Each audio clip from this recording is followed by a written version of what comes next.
또 내가 새 예루살렘 하나님의 내려오니 그 예비한 것이 신부가 남편을 위하여 단장한 것 같더라. 내가 들으니 보좌에서 큰 음성이 나서 가로되 보라, 하나님의 장막이 사람들과 함께 있음에 하나님이 저희와 함께 거하시리니 저희는 하나님의 백성이 되고 하나님은 친히 저희와 함께 계셔서 모든 눈물을 그 눈에서 씻기심에 다시 사망이 없고 애통하는 것이나 곡하는 것이나 아픈 것이 다시 있지 아니하리니 처음 것들이 다 지나갔음이라. 아멘. 아멘. 오늘 말씀을 준비하면서 제가 개인적으로 이 찬양을 좀 복음송가를 부르다가 은혜 받았습니다. 그래서 여러분들한테 이 말씀을 드리기 전에 제가 정말 이 찬양을 한번 주님께 드린 다음에 말씀을 같이 나누도록 하겠습니다.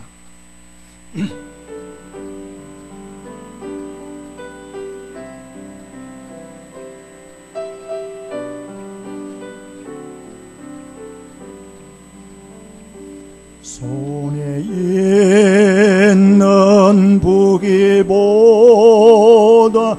주를 더 사랑하는가. 이슬 같은 목숨보다 주를 더 사랑하는가. 사랑의 빛 잃어가면 주님 만날 수 없어. 헛된 영화 바라보면 사랑할 수도 없어. 잠시 머물 이 세상은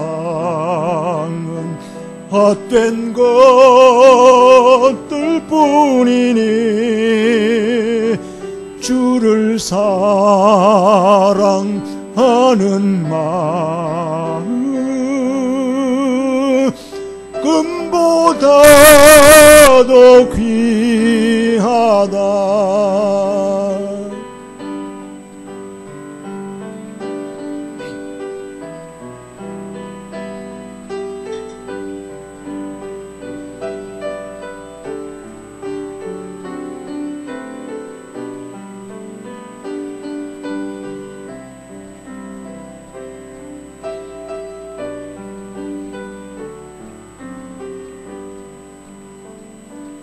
언제 다시 주 오실지 아는 이가 있는가.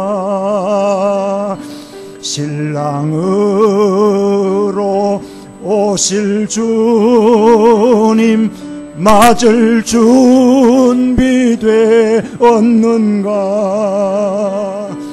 기름 없는 등불 들면 주님 만날 수 없어. 재림나팔 소리 나면 예비할 수도 없어. 잠시 머물 이 세상은 헛된 것들 뿐이니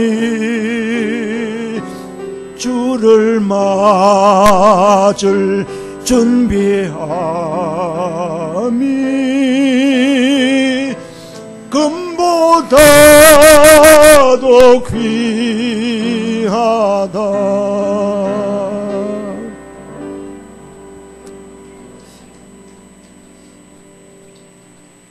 하나님 아버지, 손에 잡고 있는 부귀영화보다 이슬같이 사라져버릴 목숨보다 주님 더 사랑하는 사람 되게 주옵소서. 주를 사랑하는 마음이 금보다 귀한데 평생 주님을 사랑하다가 주의 품에 안길 수 있는 저들 되게 해 주옵소서. 계시록 21장에 와서 우리가 신앙의 결론이며 말씀의 결론이며 모든 것의 결론인 이 말씀을 우리 함께 공부할 때에 우리가 새하늘과 새 땅에 들어가는 소망 가지고 이 2019년 한 해도 하나님 정말 주님과 함께 복되게 믿음으로 승리하며 살아가게 하옵소서.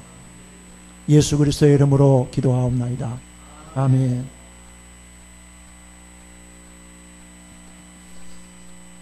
요한계시록의 전체 주제는 새하늘과 새 땅입니다.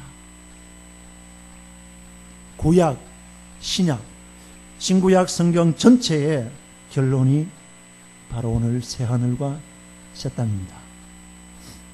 우리는 요한계시록 절정 마지막 클라이막스에 왔어요. 예수 믿는 목적이 뭐예요? 새하늘과 새 땅입니다. 믿으십니까? 예수님께서 공생애를 시작하시면서 외치셨던 말씀, 복음의 핵심이 바로 뭐냐면요, 하나님 나라였어요. 하나님 나라. 그래서 예수님께서 가장 먼저 외치신 말씀이 뭐냐면요, 회개하라, 천국이 가까워왔느니라. 마태복음 3장 2절 보세요. 이 말씀 때문이에요. 새 예루살렘은, 새 하늘과 새 땅은 역사의 완성이고 구원의 완성이고 하나님의 뜻의 완성인 줄을 믿습니다. 우리 지금까지 요한계시록 내용을 연구했는데, 자, 먼저 7교회 보았지요. 그 다음에 7인 보았지요. 공부했지요. 그 다음에 7 나팔 했지요. 큰 표적 있었지요. 그 다음에 7 대접 했지요. 대심판이 있었잖아요. 7번째 오늘 뭐예요? 계시록의 마지막 주제, 새 하늘과 새 땅이에요.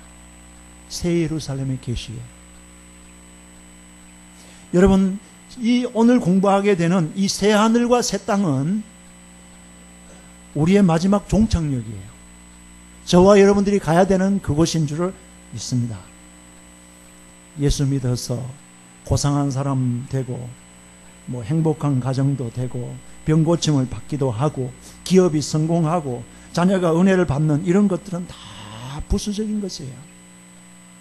신앙의 궁극적인 목적은 그런 게 아니에요. 신앙의 궁극적인 목적은 영혼의 구원을 통해서, 예수님을 통해서 우리가 영혼 구원 받아서 새하늘과 새 땅, 새 예루살렘 신천신지에 들어가는 것이 신앙의 궁극적인 목표입니다. 여러분, 이걸 확실히 믿으세요. 이게 흔들리면 안 돼요. 우리가 지금까지 계시를 공부해 오면서 보았던 대로 이 계시의 내용들을 보면은 파란 곡절이 많았잖아요. 그냥 환난도 있고 어려움도 있고 그랬는데 다 어디로 향해 오고 있어요? 오늘 이 신천신지 새하늘과 새 땅을 향해서 전진해 오는 과정이었어요. 아, 이것 하나 여기 오려고, 여기 도달하려고 그런 파란 곡절이 있었습니다. 그래서 우리는 여러분 계시록을 공부하시더라도 21장, 22장은 열심히 하셔야 돼요. 왜냐? 결론이거든요. 사도 요한이 환상을 보면서 새하늘과 새 땅이 새롭게 펼쳐지는데 옛것 다 없어졌다 그랬습니다. 과거에 적그리스도가 날뛰고 성도들을 괴롭혔던 그 묵은 세계가 완전히 다 사라지고 전혀 다른 차원의 상상도 생각도 못하는 새로운 세계가 나타났는데, 이것을 우리 그리스도인들 모두가 기대하고 바랐던 새로운 드라마 아니에요? 얼마나 감개무량했겠는가. 저는 이 말씀을 묵상하면서요, 요한 사도가 이 환상을 보면서 참 얼마나 감격했겠는가. 여러분, 이 천국의 광경은 나중에 새 예루살렘의 모습들이 5만 가지 막 수십 가지 보석 이름들을 얘기하면서 그렇게 꾸며놓았지만요, 여러분, 그거 다 한 부분밖에 아니에요. 인간의 언어로 다 설명할 수 없어요. 근데 이제 이 새하늘과 새 땅에 대해서 두 가지 해석이 있어요. 그게 뭐냐면요, 현 세계를 아주 완전히 다 없애버리고 새로운 세계를 창조하신 것이냐, 아니면은 현 세계를 완전히 개조하셔서 새롭게 하신 것이냐. 성경학자들도 양쪽으로 해석이 나와요. 어떤 학자들은, 상당한 사람들이 현 세계는 다 없어지고 새로운 세계로 창조하신 것이다, 이렇게 주장하는 분도 있어요. 그러나 바른 해석이라고 생각하기 어렵습니다.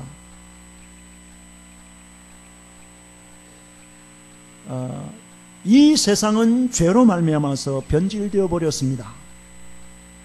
원형을 잃어버렸어요. 그러나 예수님이 재림하심으로 인해서 그 잃었던 원형들을 다시 찾도록 성경이 보여주십니다. 그게 뭐냐면 새하늘과 새 땅이에요. 우리가 생각할 때, 이 개조하는 것은 새로 창조하는 것보다 좀 못할 것이다, 그런 생각이 드니까 그렇게 해석하기도 하는데요. 여러분, 하나님은 완전하신 창조주이십니다. 창조를 하시든 기존의 것을 다 새로 바뀌어서 새로 만드시든 하나님은 가장 완벽하게 하실 줄을 믿습니다. 다음 주일에 우리 공부하게 될 5절부터 보시면 5절에 대단 이런 말씀이 나옵니다. 보좌에 앉으신 이가 가라사대 보라 내가 만물을 새롭게 하노라. 창조가 아니에요. 만물을 창조하노라, 새 창조하노라 이렇게 하지 않았어요. 만물을 새롭게 하노라. 이제 말씀드린 대로 개조는 새 창조보다 못할 것이다 하는 그런 생각이 들어서 하나님이 새로 창조하실 것은 그게 아니에요. 개조를 하더라도 하나님이 완벽하게 처음 하나님 만드셨던 완전 그런 모습으로 얼마든지 하실 수 있는 전능의 하나님이신 줄을 믿습니다. 우리는 지금까지 우리가 지금 밟고 있는 이 세상에 정이 많이 남아있잖아요. 그렇죠? 이 세상 좋은 면도 있잖아요. 끈적끈적한 정이 있는데 성경을 보시면 이 세상은 다 없어져요. 베드로후서의 말씀대로요, 종이 축같이 말린다고 그랬죠. 그런 날이 우리에게 오고 있어요. 이 땅에 아무리 좋은 집을 짓고 아무리 꿈을 심어도 결국 이 땅은 사라집니다. 이걸 아셔야 돼요. 그날이 오고 있어요. 땅에 너무 그렇게 많은 거 집착할 필요 없습니다. 우리 예수 믿는 사람들 대충 이 세상 거는 대충 살아도 돼요. 제가 어릴 때 초등학교 다닐 때요, 저희 시골에서 아이들이 노는 것은 주로 동네 아이들이 모여서 땅 따먹기 많이 했어요. 땅 따먹기 해보셨죠? 이렇게 사금팔이 하나 주워가지고 쫙 이렇게 네모나게 꺼놓고 가위바위보 해서 이제 바둑알 만큼 따두면 아마 바둑알이 있었으면 제가 땅을 다 차지했을 것 같아요. 근데 하여튼 이렇게 항아리 그릇 이런 거 깨어진 것 어떻게 아이들이 쫙 따듬어서 아주 동그랗게 해서 그걸 3번 만에 들어와야 되거든요. 손가락으로 톡 쳐서 갖는 데만큼 줄을 쭉 끄잖아요. 그리고 거기서 톡 쳐서 줄을 꼭 꺼서 출발했던 자기 땅 자리로 들어와야 돼요. 3번 만에. 이 못 들어오면 멀리 가는 거 안다 헛수고. 근데 욕심이 있어서 많이 딸라고 그냥 쫙 당겨보면은 멀리 갔다 못 돌아와요. 근데 그냥 손가락이 그냥 가슴이 막 다 벗겨질 정도로 열심히 조금이라도 더 따려고. 그 땅 따먹기 할 때 해보면 참 그래도 진지합니다. 아이들끼리. 요까지인데 왜 이렇게 껐냐고 막 그러면서 아이들이 그냥 핏대 세우고 막 그렇게 합니다. 근데요, 저는 그런 생각이 나요.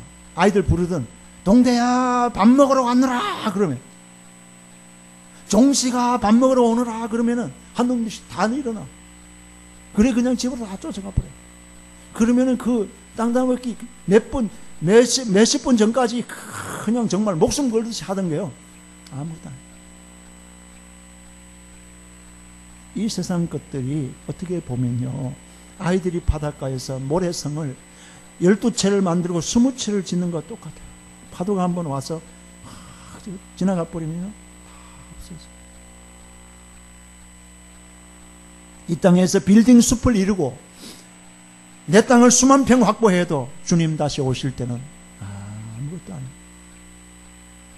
그러니까 이 세상에 너무 집착하지 마시고, 이 세상은 뭐 대충대충 사시고요. 우리가 바라봐야 될 곳은 새하늘과 새 땅, 신천신지 하나님의 나라인 줄 믿습니다. 욥기 5장 7절의 말씀을 보시면 이렇게 말씀했죠. 인생은 고난을 위하여 났나니 불티가 위로 나름 같으니라. 여러분, 불을 때 보면은 불티가 위로 나르잖아요. 특별히 시골에서는 나무가 좋지 않는 이 생나무나 젖은 나무를 떼보면 연기가 많이 나요. 연기 나면 눈으로 들어가서, 그래서 어떤 그 학자가 잘 얘기하는 걸 봐요. 이렇게 판소리 하는 분인데, 왜 한국의 그 부엌의 주부들이 그렇게 간을 정확하게 잘 맞추느냐 하면요, 이 나무를, 좋지 않는 나무를 떼면서 한국의 그 옛날 부엌에는 이 주부들이 밥을 하면서 계속 눈물이 줄줄나. 그 눈물 간하고 밥 먹는 이렇게 국 간하고 딱 맞추면 된대요. 눈물 간하고 이 국 간하고 똑같은 거. 그렇게만 맞추면 그 최고예요. 근데 수시로 그냥 연기를 막 마셔야 되고, 연기에 눈이 막 연기가 눈으로 들어가고 하니까 눈물이 계속 나온다는 거예요. 그래서 닦으면서 맛을 보고 간을 맞추고 해서, 그렇게 우리 어머니 할머니들이 정확하게 간을 맞춰내야 돼요. 맞는지 안 맞는지 모르겠습니다. 내가 책을 보니 그래 했어요. 무슨 얘기냐면 눈물이 흘리게 되어 있어요. 여러분, 욥이 이렇게 말씀하는 것은 뭐냐면은, 인생은 고난을 위해서 났나니 불티가 위로 나름이니라. 불때에 보면 연기 나서 내 눈에 눈물을 흐리는데, 이것이 바로 여러분 인생이라는 거예요. 눈물 나게 되어 있어요. 저는 얼마 전에 한국에서 정신과 진료를 하던, 다른 사람 다 노는 시간에 정신과 진료를 하던 그 의사가 환자가 휘두른 흉기에 맞아서 참 너무나 안타깝게 세상을 떠나고 장례 치르는 모습을 봤어요. 중학생 아들이 영정을 들고, 그 아내는 정말 실신하듯이 하더라고요. 어머니가 마지막 그 아들을 떠나보내면서, 사랑하는 아들아, 바르게 살다가 가주어서 고맙다. 너를 낳게 되어서 고마웠다. 그러니까 이 중학생짜리 아버지의 영정을 들고 서 있는 아이를 보면서, 아빠가 옆에 있으면 얼마나 잘 도와주겠는데, 의사 아니에요. 그 아이를 생각하니까 참 마음이 얼마나 미어지는 것 같았습니다. 여러분, 세상이 그런 곳이에요. 이 세상에 너무 기대할 것이 없어요. 의사면은 이제 안정되고 모든 것이 남부럽게, 이렇게 정말 남부럽지 않게 잘 살 수 있는 그런 여건인데, 불행이 한순간에 다가오잖아요.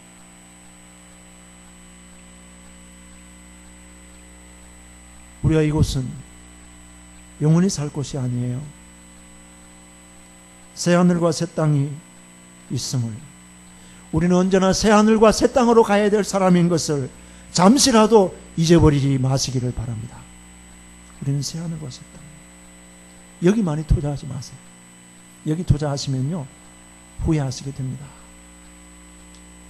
이란의 팔렙이라는 국왕이 오래전에 돌아가셨지만요, 한국 예산의 3배를 부정축제를 해서 저 스위스 은행에 비밀구자로 넣었어요. 한국 예산의 3배면은요, 여러분, 천문학적인 숫자예요. 그것을 스위스 은행에 비밀구자에 넣어놓고 한 푼도 쓰지 못하고 암으로 죽었습니다. 예수님께서 뭐라고 말씀하셨습니까?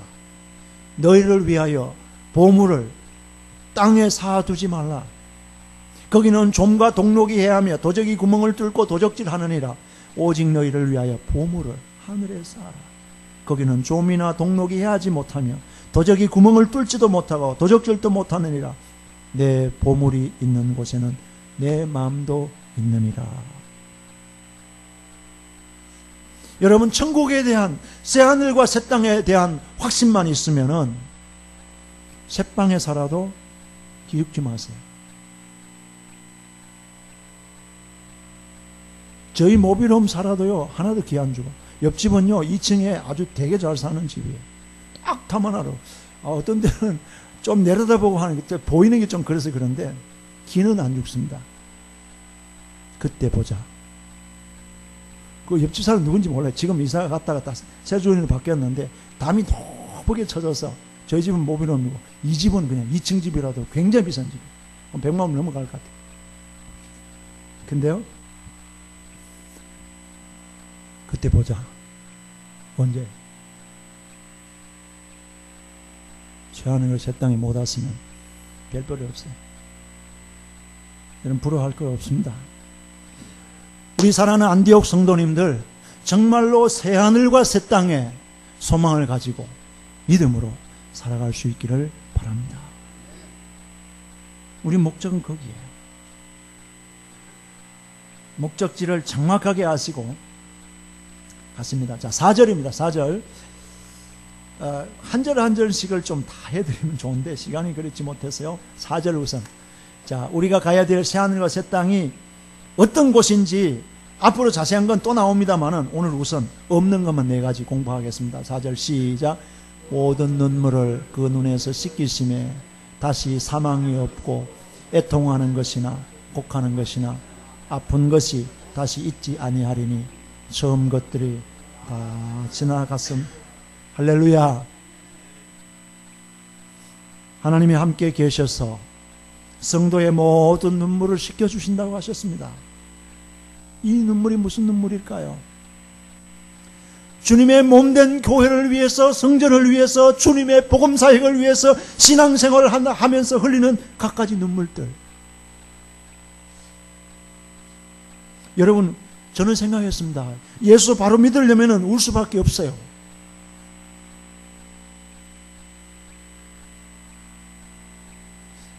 예, 그래서 저는 전에 한번 말씀드렸는지 모르겠습니다만 저희 숙부님 장로님이 시골교회에서 저희 고향 모교회에서요 33세 장로가 되셨어요. 33세 장로가 되시면서 답사를 하시는데 제가 중학교 졸업반 때쯤 돼요. 나는 이 교회를 위해서 흘린 눈물이 한독이 될지 모르겠습니다.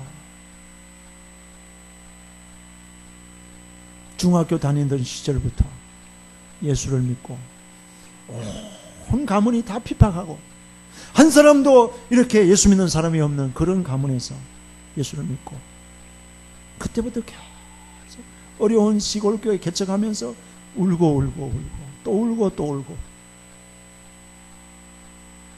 그래서 장로가 되고 당회가 구성되는데 나는 이 교회를 위해서 흘린 눈물이 한독이 될지 모르겠습니다.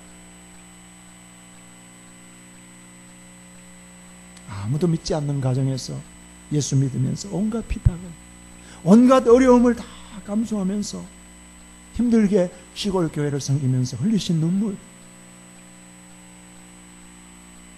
여러분, 오늘 현대 교회는 교회를 위해서 흘리는 눈물 싫어하죠? 눈물이 없잖아요. 눈물이 메마르잖아요. 이 교회는 주님의 몸인 교회이기 때문에 이 교회에 여러분의 눈물 자국이 있어야 됩니다. 여러분의 눈물 자국이 있어야 돼요. 우리가 눈물을 흘리면 주님께서 그 눈물을 전부 다 주의 병에 담아서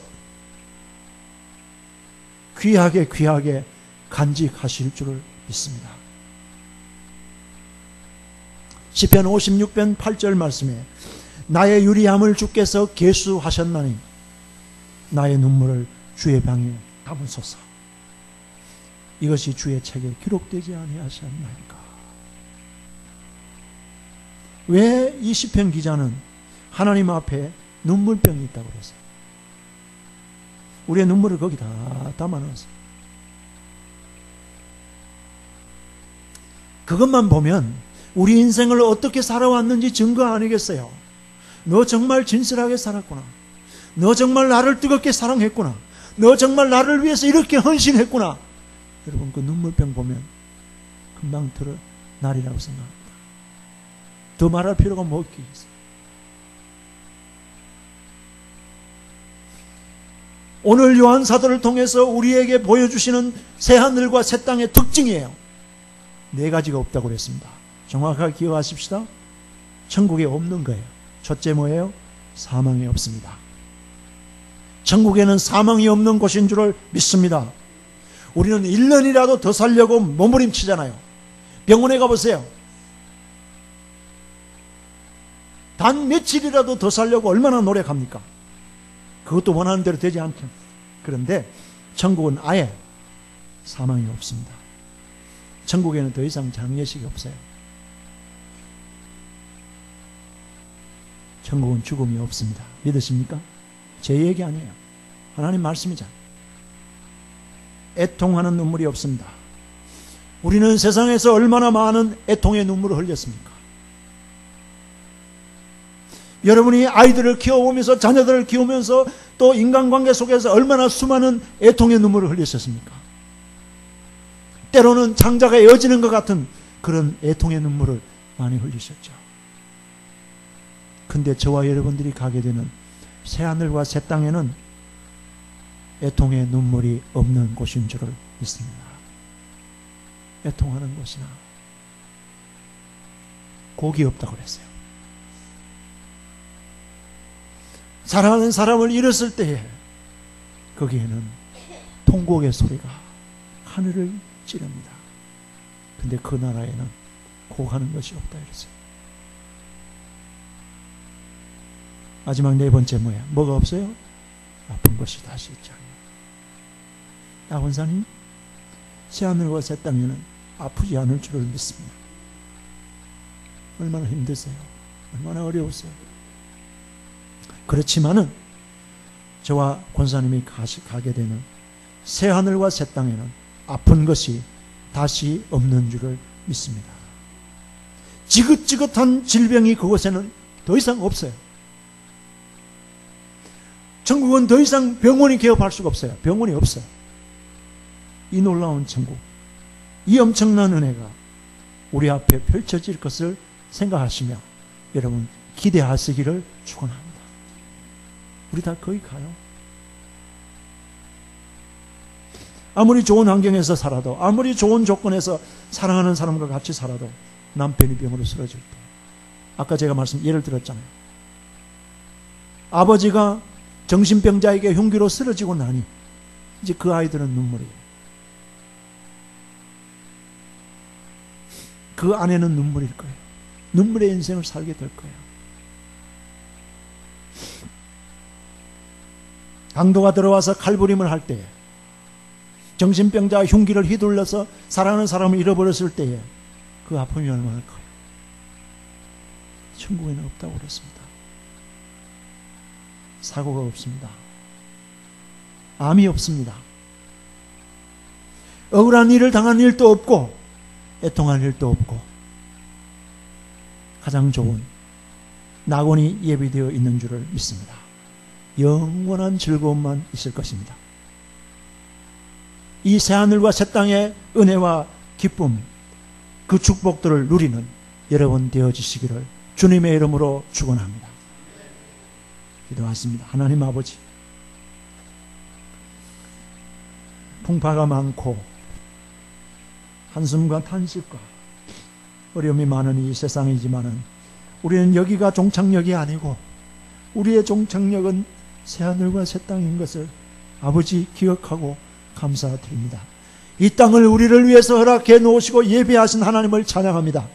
우리 안디옥 식구들, 우리 정말 가슴 펴고 살게 하시고 이 세상에서 어떤 모습으로 살더라도 나는 새하늘과 새 땅에 들어가서 정말 눈물도 없고 곡도 없고 애통도 없고 죽음도 없는 그런 곳에서 주님과 함께 산다고 하는 이 소망 가지고 담대하고 승리하고 믿음으로 나아가게 해 주옵소서. 우리 주님 예수 그리스도의 이름으로 기도하옵나이다. 아멘.